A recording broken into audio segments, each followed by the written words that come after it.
Olá, muito bom estarmos juntos nesse momento. Vamos nos preparando, fechando os nossos olhos, soltando bem o nosso corpo físico, respirando fundo, sentindo os nossos mentores muito junto de nós. Esse mentor querido que durante todo o dia nos ampara, nos intui, nos protege. Vamos sentindo a presença junto de nós, de Joana, mentora da nossa casa, irmã Rosária, que juntas nos recebem de braços abertos, sempre que aqui nos conectamos a essa casa. Mesmo que não estejamos aqui presentes fisicamente, mas que estamos ligados mentalmente à casa. Vamos sentindo toda a espiritualidade amiga, felizes por estarmos juntos nesse instante, numa conexão maior com o Criador. Vamos sentindo Maria, em suas paragens, ela nos abraça. Essa mãezinha querida nos envolve em seu manto azul. Esse manto que nos traz proteção, nos traz acolhimento, nos reporta ao colo da nossa mãezinha, que tanto precisamos no nosso dia a dia. Junto com nossa mãe vamos chegando até Jesus, nosso irmão maior. Esse nosso guia, nosso modelo, nosso mestre, dizendo: mestre, obrigada por tudo que nos ensina a cada instante. E todos juntos vamos chegando até Deus, nosso Pai, que nos aguarda de braços abertos, com um sorriso no rosto, feliz por estarmos unidos nessa conexão. E a esse Pai de luz e de misericórdia que nós dizemos: Pai nosso que estais nos céus, santificado seja o vosso nome, venha a nós o vosso reino, seja feita, Pai, a tua vontade, assim na terra como no céu. O pão nosso de cada dia nos dai hoje, perdoa, Senhor, as nossas ofensas, assim como nós perdoamos a quem nos tem ofendido. E não deixeis cair em tentação, mas livra-nos, Senhor, de todos os males, porque vosso é o poder, o reino e a glória. Que assim seja, graças a Deus. E vamos agora, mantendo-nos equilibrados, serenos, nos preparando para receber os tratamentos da tarde. Abrindo bem os nossos corações, nos ligando a toda essa espiritualidade, recebendo tudo aquilo que viemos buscar. Aos assistidos de tratamento de P2, vamos nos ligar a essas equipes espirituais, sentindo a projeção da luz azul, envolvendo todo o nosso sistema nervoso central, harmonizando e equilibrando a energia dos nossos chakras, um a um. Todos eles, para que funcionem adequadamente dentro de um equilíbrio que buscamos. Que assim seja. Aos assistidos de tratamento de CH, vamos nos ligando com essas equipes, sentindo a projeção da luz rosa, um rosa intenso e muito brilhante, envolvendo cada um dos assistidos em muito amor e muito carinho. Que esse rosa chegue até os nossos corações, abrandando e aumentando a nossa capacidade de amar. Que assim seja. Aos assistidos com tratamento em P3B, Rogamos a projeção da luz branca do Cristo, que vai envolver todos os encarnados e desencarnados aqui presentes. Pedimos a luz azul envolvendo o coração e a mente de todos os assistidos. As equipes espirituais vamos fazer um corte de ligação, que se fizer necessário com a luz laser, tirando todas as ligações que a espiritualidade designar. Pedindo a luz azul envolvendo todo o sistema nervoso central, periférico e neurovegetativo. Luz rosa claro do nosso cardíaco, aumentando os nossos sentimentos, e uma luz amarela muito intensa no nosso frontal, aumentando os bons pensamentos e a nossa conexão com o mentor individual. Vamos colocando uma cúpula em cada um dos assistidos, uma cúpula rosa clara brilhante da cabeça aos pés, para que o tratamento se fixe, até quando for necessário, que assim seja. Aos assistidos de P1 e P3A, vamos nos ligando às equipes médicas do espaço, imaginando uma projeção da luz verde, que vai envolver todo o organismo físico e espiritual, tratando cada célula, cada órgão que se fizer necessário, para alcançar assim o fortalecimento físico e espiritual, atingindo a cura que for do nosso merecimento. Pedindo a todos nós, encarnados e desencarnados, que sejamos envolvidos pelas bênçãos do Mestre Jesus e que cada um de nós possamos nos manter numa cúpula protetora até o próximo tratamento. Agradecidos que somos a toda essa espiritualidade e essa casa bendita que nos trata e nos fortalece a cada instante. Que assim seja, graças a Deus.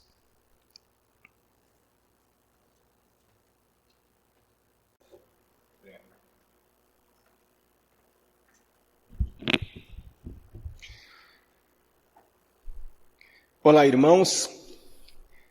Que a luz do nosso Mestre mais uma vez nos envolva para realizarmos mais um trabalho em seu nome.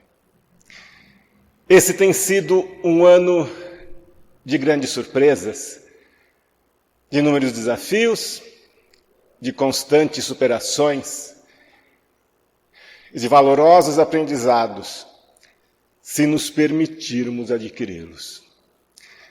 Eu confesso que estar nessa casa mais uma vez, fazendo uma live, com o salão vazio, é desafiador. Pois a troca de energia, a troca de olhares, o carinho com que sempre sou recebido e envolvido nessa casa, faz toda a diferença. Isso me faz lembrar o ano de 1992.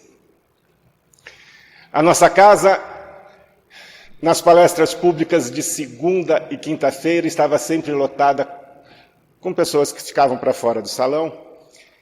E nós resolvemos, então, criar um novo trabalho no sábado à tarde, uma nova palestra pública. Fizemos a divulgação e eu fui convidado para fazer a palestra de abertura do novo trabalho. Me preparei, como sempre faço, vim para casa e às 16 horas tinham 2 pessoas no salão, uma em cada ponta.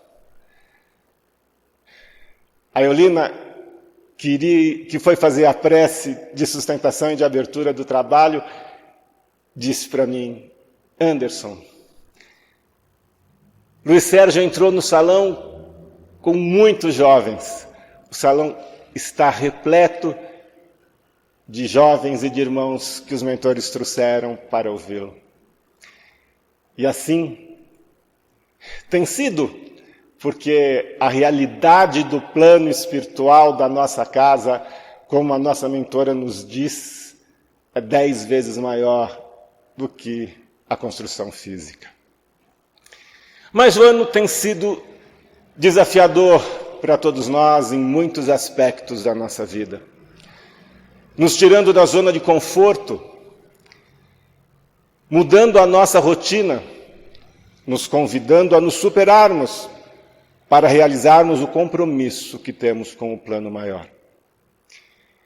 Mas amparados pelos nossos mentores, pela nossa mentora Joana de Ângeles, pela sua auxiliar irmã Rosário, pelo nosso mestre, pelo nosso pai, conseguimos seguir realizando aquilo que nos comprometemos e, principalmente, aprendendo com esses momentos difíceis, pois não existem obstáculos intransponíveis.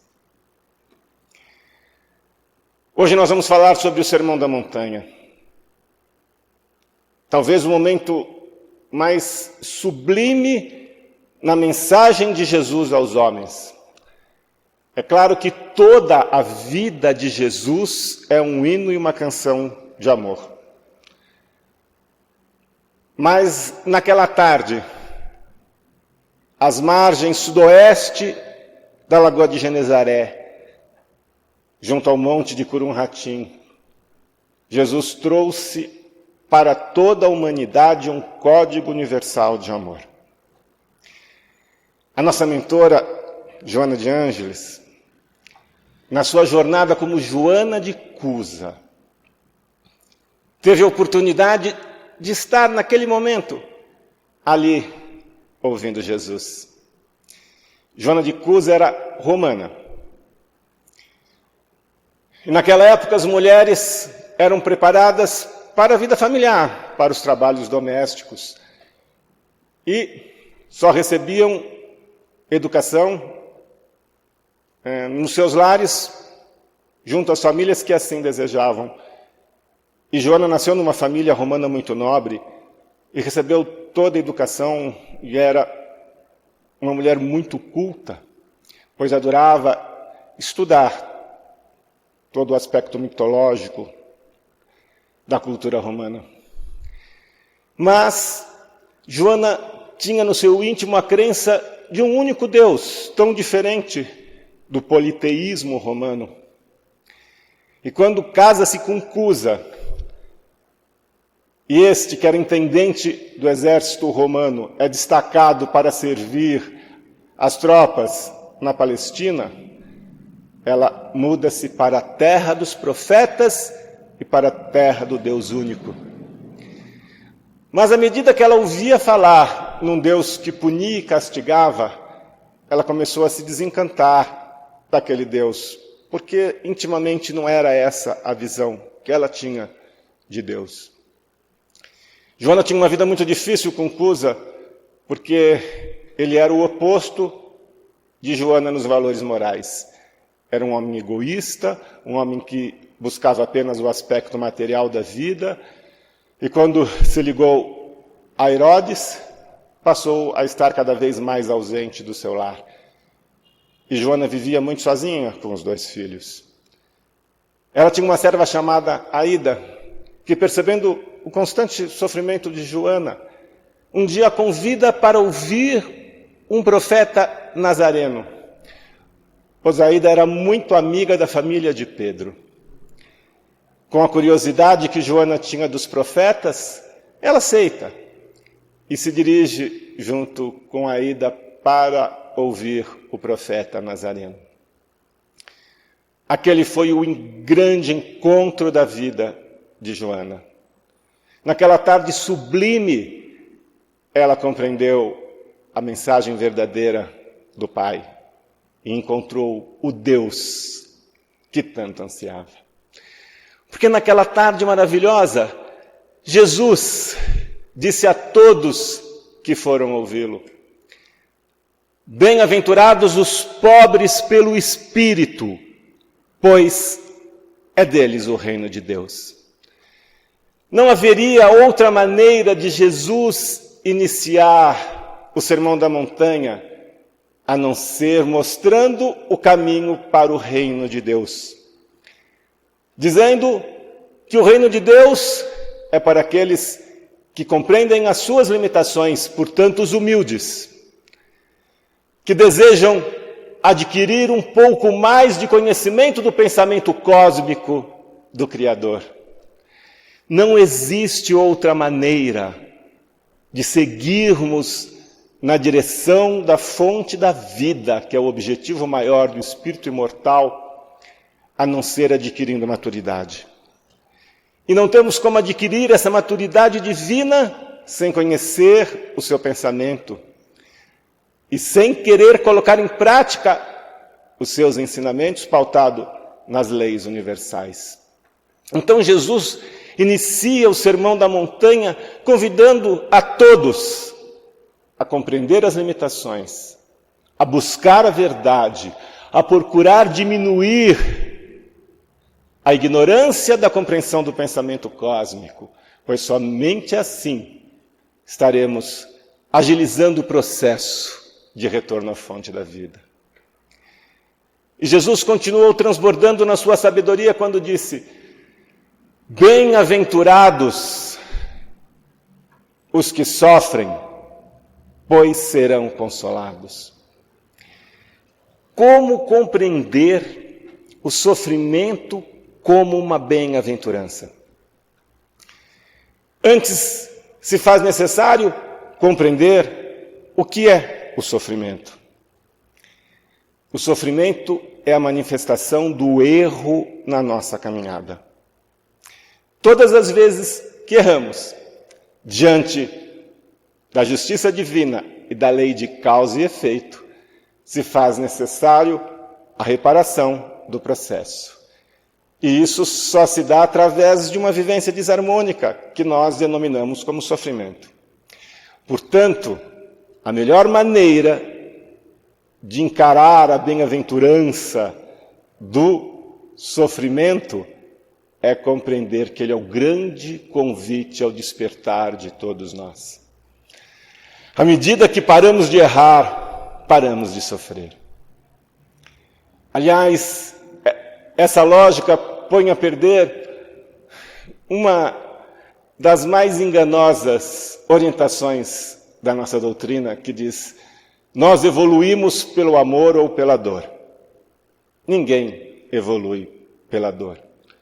Se a dor é a manifestação do erro na nossa caminhada, e se nós evoluíssemos pela dor, bastaria chegar e dizer: errem muito, pois vocês estarão vinculados ao sofrimento que o erro proporciona e estarão evoluindo.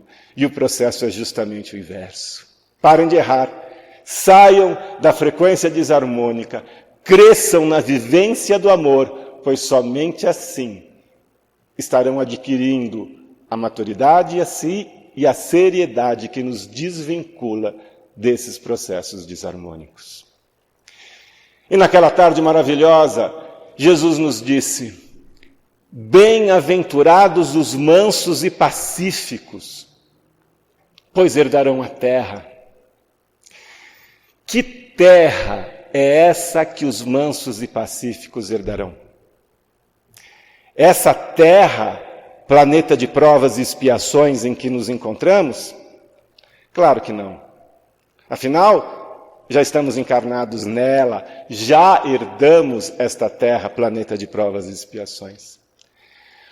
O nosso mestre se refere à terra regeneradora, a terra dos nossos sonhos, dos nossos desvelos, onde o egoísmo, o orgulho, a vaidade, o personalismo não mais estarão presentes naqueles que a habitarem. Um mundo onde a vivência da fraternidade e do amor se realiza de uma maneira muito mais normal, pois esse é o grande objetivo da vida. Todos nós estamos destinados a voltar à fonte da vida. Para isso precisamos adquirir o equilíbrio dentro das duas asas, a asa da inteligência e a asa da moralidade. À medida que crescemos na capacidade de compreender o pensamento divino, crescemos também no desejo de praticar o amor que Jesus nos ensinou. E nesse momento nós vamos encontrando o equilíbrio necessário para adquirirmos a frequência de amor que nos possibilitará reencarnar nesta terra regeneradora.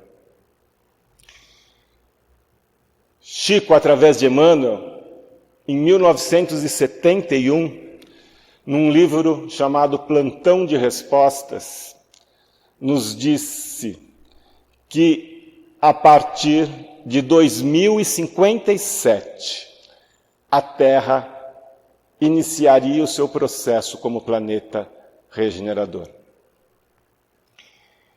Obviamente que quando nós escutamos uma data como essa, nós nos assustamos, vendo tudo que se realiza na Terra neste momento. Mas, como ele disse, ao redor, pode ser que não seja exatamente em 2057. Afinal, o que são 50, 100 anos a mais dentro do vínculo da imortalidade que todos nós estamos ligados? Mas isso nos traz uma certeza. Essa é a nossa última encarnação na Terra, planeta de provas e expiações. Ou nos capacitamos para reencarnar na nova Terra regeneradora, ou estaremos mais uma vez sendo levados a algum outro mundo, nas muitas moradas do reino de meu Pai, como Jesus tanto falava, de acordo com a nossa frequência vibracional. O que será medido em cada um dos filhos do Pai é a capacidade de amar, pois a essência da divindade, a centelha cósmica do seu amor, está dentro de cada um de nós. E o que ele nos pede, simplesmente, é que manifestemos essa centelha na vivência do mais simples ensinamento de Jesus. Ama a teu próximo como a ti mesmo. Amar ao próximo como a nós mesmos é um convite de vivência ativa, de praticar o amor, de auxiliar, não uma vivência passiva de não praticar o mal. Nesse momento da nossa caminhada, não praticar o mal nos deixa estagnado. E o planeta evoluirá. E se ficarmos estagnados, naturalmente a nossa frequência não estará em sintonia para habitarmos a nova Terra regeneradora. Mas naquela tarde maravilhosa, Jesus nos disse: bem-aventurados os pacificadores, pois serão chamados filhos de Deus. A história do nosso planeta é pautada em missionários divinos que vieram orientar a humanidade desde os primeiros processos civilizatórios. Desde a Lemúria, nós tivemos irmãos que nos mostraram a vivência do amor e a capacidade de interpretarmos o pensamento cósmico. Numo e Juno, naquela oportunidade, já nos falavam da vivência fraterna, condição maior da nossa evolução. Isso foi assim na Atlântida, junto com Anfion e Antúlio, depois na China com Confúcio, com Forri, com Lao Tse, e com todos os missionários que vêm mostrando o caminho do amor para seguirmos junto à fonte da vida. E naturalmente foram perseguidos, porque a vivência do amor fraterno muitas vezes se contrapõe aos objetivos egoístas dos homens, dentro de uma frequência ainda muito limitada. Esse é o grande desafio de todos nós. Compreendermos que a solidariedade, que a fraternidade, serão condições únicas dentro de um mundo melhor. E que o Pai pede exatamente isso para nós. Que manifestemos esse sentimento, que amparemos o próximo dentro daquilo que já está ao nosso alcance. Não apenas o amparo material, que é muito importante, pois dar pão a quem tem fome, água a quem tem sede, vestir o nu, sempre num momento de tantas dificuldades como o planeta passa, será importante. Mas a vivência fraterna mais desafiadora é a vivência da caridade espontânea, a caridade que flui naturalmente de nós, procurando aliviar as dores, sejam elas materiais, físicas, morais, e também nos permitirmos esse amparo, esse olhar amigo que tantos irmãos têm na nossa direção. Naquela tarde sublime, Jesus disse: bem-aventurados os misericordiosos, pois alcançarão a misericórdia. A misericórdia é a manifestação do amor do Pai todos os dias junto a nós, seus filhos. Há sempre um novo dia, uma nova oportunidade, uma nova lição a ser aprendida para que cresçamos na sua direção. Esse Pai de amor e misericórdia habita em cada um de nós, manifestando-se de mil formas, alentando-nos com a esperança, fortalecendo-nos com a fé, irradiando-nos com o seu amor. E essa misericórdia, ela se faz necessária para que o convívio entre todos nós que desejamos vivê-la se realize. O pensamento do Pai é tão maravilhoso, a sua inteligência é tão suprema, que o Pai nos convida a um crescimento individual. Ninguém vai evoluir por nós. Ninguém responderá pelos nossos erros. Nós também não assumiremos a culpa de ninguém. A justiça é perfeita, pautado na lei de ação e reação. Portanto, o caminho é individual, mas só se realiza no coletivo. É impossível crescer e amar sem estarmos vinculados às pessoas que caminham conosco.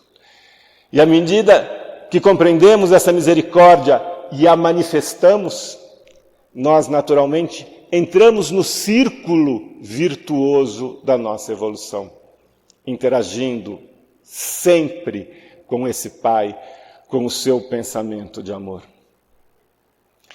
Naquela tarde maravilhosa, Jesus nos disse: vós sois o sal da terra e a luz do mundo, nos convidando para sermos elementos de renovação e preservação. Pois é necessário compreender qual era a função do sal na época de Jesus. O sal era utilizado como elemento que preservava os alimentos e mudava o pH da terra logo após a colheita, renovando para que pudesse novamente receber a sementeira. O que Jesus pede então a nós cristãos é que sejamos preservadores dos seus ensinamentos e para isso naturalmente é necessário vivenciá-los. E para vivenciá-los é necessário nos renovarmos dentro da consciência que trazemos atavicamente dos valores morais, compreendendo que somente a vivência da caridade, como Kardec disse, fora da qual não há salvação, é que nós estaremos interagindo com a essência da sua mensagem. E nos disse também que somos a luz do mundo. é necessário fazer a nossa luz crescer. E, para tanto, é necessário que cresçamos através da compreensão dos ensinamentos de Jesus. Todo aquele que ilumina é porque se iluminou primeiro.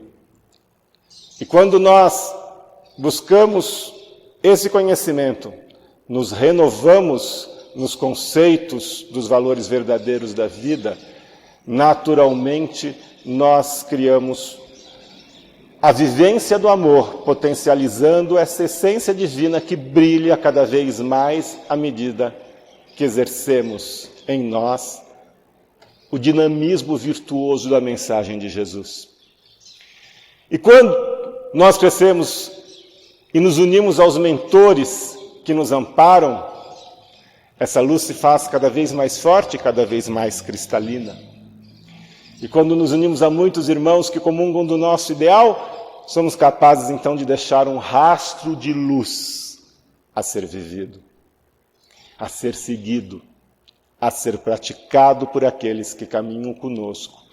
E tantos outros que o Pai, sabiamente, compreendendo a capacidade de cada um dos seus filhos, faz cruzar as nossas vidas. E esse realmente é um momento muito especial, quando nós nos percebemos co-criadores com a divindade. Esse é o nosso grande objetivo.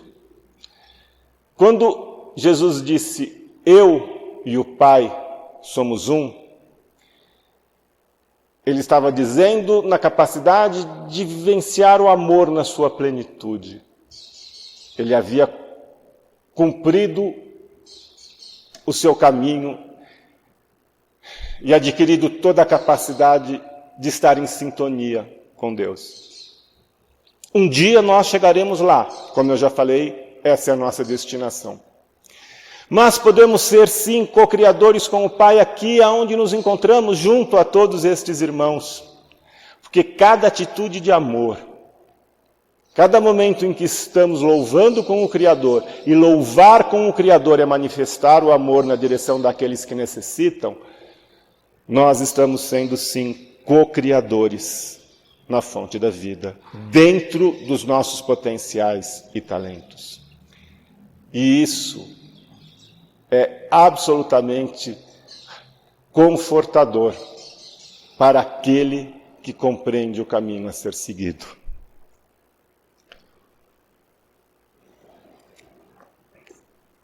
Naquela tarde sublime, o Mestre falou para reconciliarmos com os nossos adversários, para oferecer a outra face, para amar os inimigos.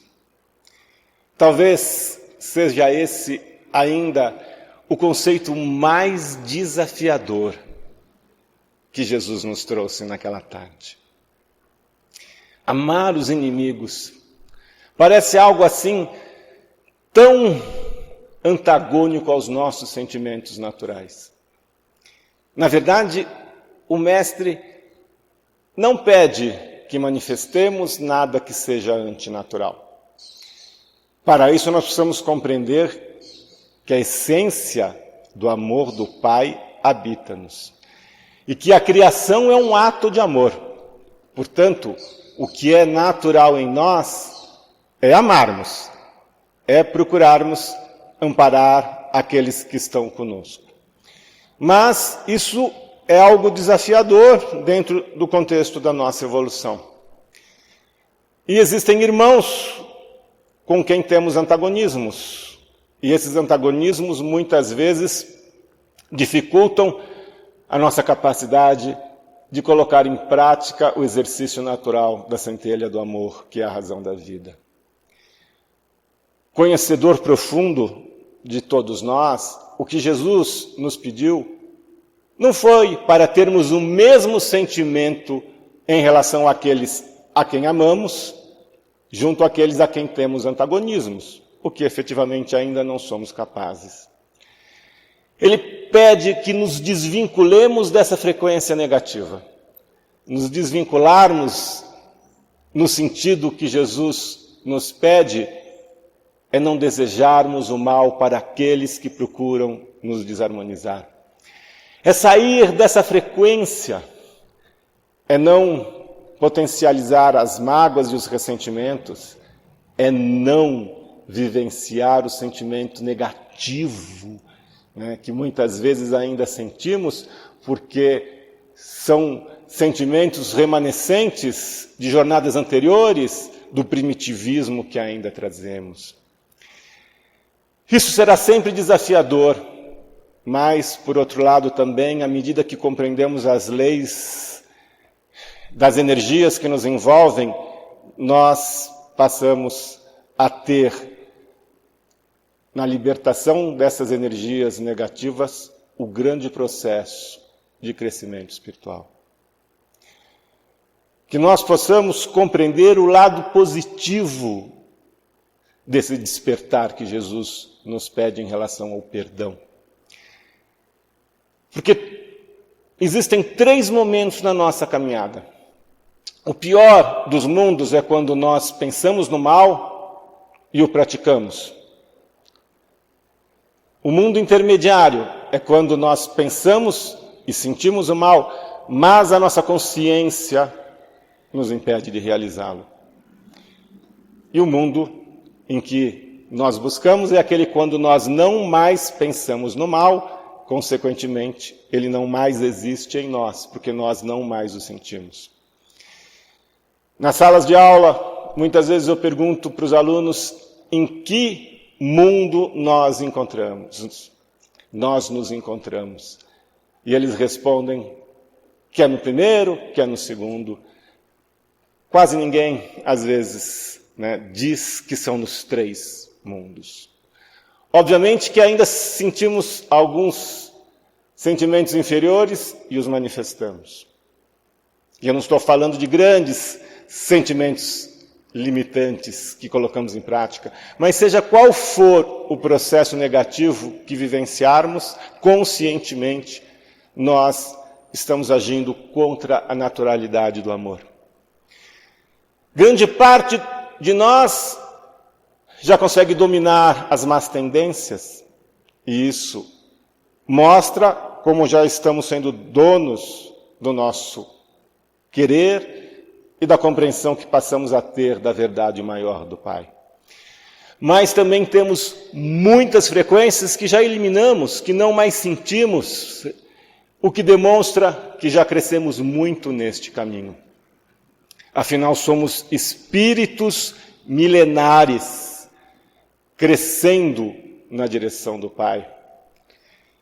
E tendo acesso ao conhecimento que essa doutrina nos apresenta, principalmente a essa certeza de que somos espíritos imortais a caminho da luz e que o livre-arbítrio determinará quando nós retornaremos à fonte da vida, demonstra como já somos capazes de interagir com essas leis universais de uma maneira mais consciente, procurando colocar em prática esse livre-arbítrio a serviço consciente da nossa evolução. Porque sabemos que a manifestação negativa na direção de alguém conscientemente cria uma frequência muito pesada, nos ligando às frequências inferiores. Por isso que Jesus nos disse, não vos vingueis a vós mesmos.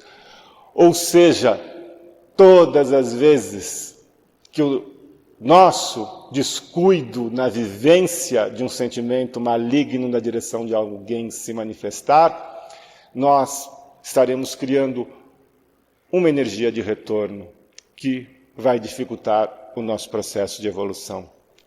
Portanto, a inteligência pede que desafiemos as nossas frequências inferiores e não coloquemos em prática nenhum ato que possa prejudicar os nossos irmãos. Mas eu quero terminar a nossa palestra lembrando que naquela tarde maravilhosa, Jesus nos ensinou a orar. Jesus foi o primeiro ser a se referir a Deus chamando-o de Pai. Até então, a crença em Deus era como o Jeová dos exércitos que punia e que castigava, trazida por Moisés, numa necessidade de controlar um povo rebelde pela escravidão de tantos séculos. Jesus vem e nos traz o Deus misericordioso, o Pai que ampara, o Pai que está ao nosso lado, o Pai que nos auxilia a crescer, a nos transformarmos, a viver esse amor maior. E foi esse momento sublime que mais encantou Joana de Cusa. Pois quando Jesus começou a se referir a Deus como sendo o Pai misericordioso, que ampara e auxilia a todos os seus filhos, ela encontrou o Pai, o Deus, o Ser Supremo que buscava. Um Pai que segura firme nas nossas mãos nos momentos mais difíceis e que pede apenas que coloquemos em prática a essência da sua vida, que é a centelha divina que existe em nós. Um dia nós também seremos como Jesus, únicos nesse sentir. E essa consciência de unidade tem que estar ligada à vivência do amor, não a ser uma mesma criatura, pois seremos sempre criaturas e o Pai será sempre o Criador. Podemos estar unidos no sentimento, podemos estar unidos no caminho redentor, na vivência desse amor, na prática do bem, mas somos espíritos individuais e manteremos sempre a nossa individualidade. E quanto mais praticarmos o amor, mais nos aproximaremos desse Pai. O grande legado do Mestre no Sermão da Montanha foi nos mostrar o caminho.